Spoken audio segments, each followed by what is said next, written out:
Hi everybody, as you know it's North BC Singh here and I'm at Clearwater BC today with Narinder here from Clearwater. As some of you guys know, Clearwater BC came on global news as the Clearwater BC Sikh temple sold a large bunch of their money to the community of Clearwater. On global news it came. So we're going to learn about Clearwater Sikh history today. So, Hiranko, today my first question for you is, what brought the Sikh community to Clearwater, BC, initially? Well, initially there was, originally there was like a couple big sawmills here and all those, most of them were East Indian, they were all, few of them were working, but then the relatives, then they brought, they were so short-handed.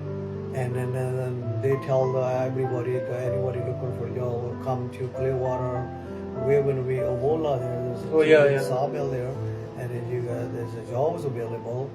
And then it doesn't matter. People were speaking English. They were so badly needed labor work, and then that's how the people slowly started coming in here.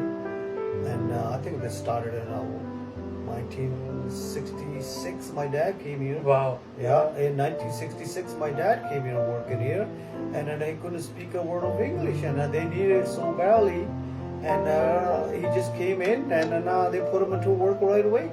Nice.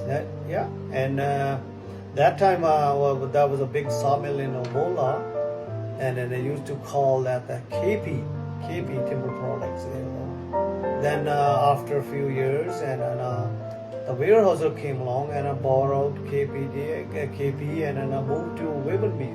Yeah. Wavenby there, and then they promised everybody about 30 to 35 year jobs. Yes. I mean a 35-year service at least, and which they did 37 or 38 years. Yeah. And then after that they closed it down. But there are a lot of people. It was most of them were East Indian people working there, and I think 60% was East Indian people in the mills. In the mill. Yeah, it was good paying jobs. Yes. Yeah, good paying jobs. We started pretty low, but we slowly every contract, and we started gaining it, and then at the end it was a good biggest jobs there. Interesting. And so the Guru Car that was built in Clearwater, what year was that? That was 1988. Okay. We built that. Yeah. But we had 55 families, and then there was people, everybody, discussing. Oh, we have enough families. Yes. We should have a Sikh temple here, Gurdwara here. Yeah. Then we all decided, and then we bought the building, and then we collect. Then we went to different cities, collect a donation, and then all the cities, and they were so kindly donated to us, and then we bought the building, and then set up the temple. Then we ran the temple for almost 38 years. 38 years. And it was so enjoyable working with all the peoples, and we enjoyed it. All our kids growing up here, they all went to Gurdwara. Every weekend we have a function there, and Sangrand and all this Kanpat, Saj part we did here. I think we did about 5-6 weddings here into this Gurdwara. Clearwater there too. Yeah. Yeah, it was an enjoyable time with the kids and growing up here, and we all pretty friendly. Everybody was here. We enjoyed it. That's nice. Yeah. As you're talking about there's a lot of families in here, so you guys must have had like a big community here. What was the Sikh population at its prime time? What do you say about prime time was about between 55 to 60 families. And that's a lot for a small community. That's a lot of small communities. Yeah. Yes, because of the two sawmills there. Yeah. And they were all working. There was a Clearwater, and then there was a Wavenby there, part of there. There was some living in Ovola. Mm-hmm. Yeah. So it's spread, but at the end there, most of them were all living in Clearwater, because that was the major sources here: shopping mall, doctors, school, secondary school. So they were all coming, doctors. And ice arena, we have it here. So the major shopping was done in Clearwater. Mm-hmm. So they slowly moved to Clearwater there. So it was a pretty good time. We all the I worked there for 48 and a half years, and I had a good, good high-paid job, and I enjoyed working. And you've been here since 1969 in 69 Canada. Canada. Yeah, I came in 1969, and then my dad was working in Hula, and then since went to school for 6 months in Kamloops, Broccoli Junior Secondary School, and then Dad bought our house in Wola and moved on down there. Then since I started working for CTP, then Slocan, then Canfor took over. So I worked there for 48 and a half years. Yeah. And then they finally shut it on. It just happened, and I retired 2 years before they shut it on.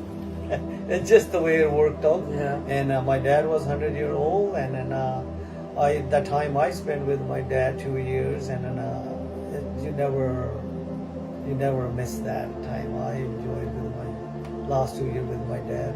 He lived up to 101. Wow. 101, yes. And that was amazing. Like when we were talking earlier, you said you would get up every day and just when we were going towards the Gurdwara, it's quite a good distance away. You were just walk. Yeah. It's a 5 kilometer back. He go one way, doesn't matter. It's 25 below. It's a 34 degree in the summertime, and a -40 in the winter time. He dress up properly. He's going to go one way, go to the Gurdwara, spend 2.5, 3 hours. Then he come back the other way, 2.5 kilometers up the hill, and he did it for 35 years. And he was so into Gurdwara there, and he helped us to grow up in this community, and everybody loved it every minute. And he go there every day in the morning, get up 4 o'clock in the morning, take a shower, his own tea and breakfast. By the time we got up, and he already ready to leave 7 o'clock in the morning, go slowly, and he's gone. He doesn't come back till 1 or 2 o'clock. Then he'll come home. He lived a good life, and then I helped the whole community go to the Gurdwara there. It was a memorable time. It's nice to hear that Clearwater had such a prominent Sikh community in the past. If you were to say now, like you were saying, there's a couple Punjabi kids that are opening up stores and stuff here, right? A couple of students and stuff, right? So what would Clearwater's Sikh population be at present times, would you say, today? Right now that we are I'm retired, then the other couple retired, there's only 3 families, but we have a lot of younger students moving here, and they're doing a good job working in working AMW, Subway, and a couple of them own they open up the gas station, 2 of them, Super Save and Canco. And then we had 2 big employers here right now, that the Clearwater Lodge, East Indian people runs it, and then they built another one, the Western Plaza. They opened it last year.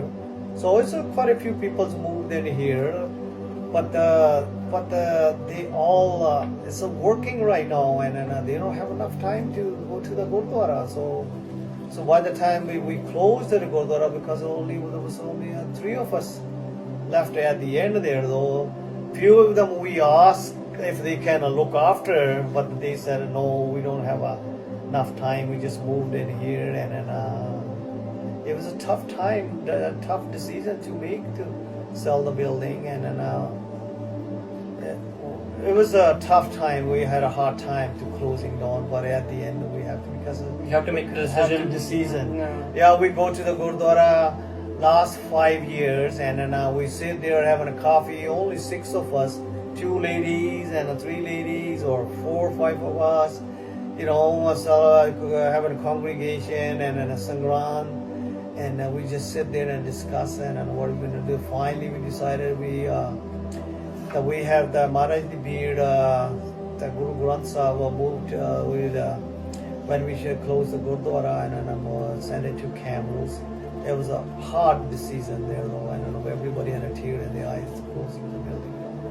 With finally, after 6 months, we sold the building, and all the money, we decided to leave the money here in Clearwater, because there's a lot of people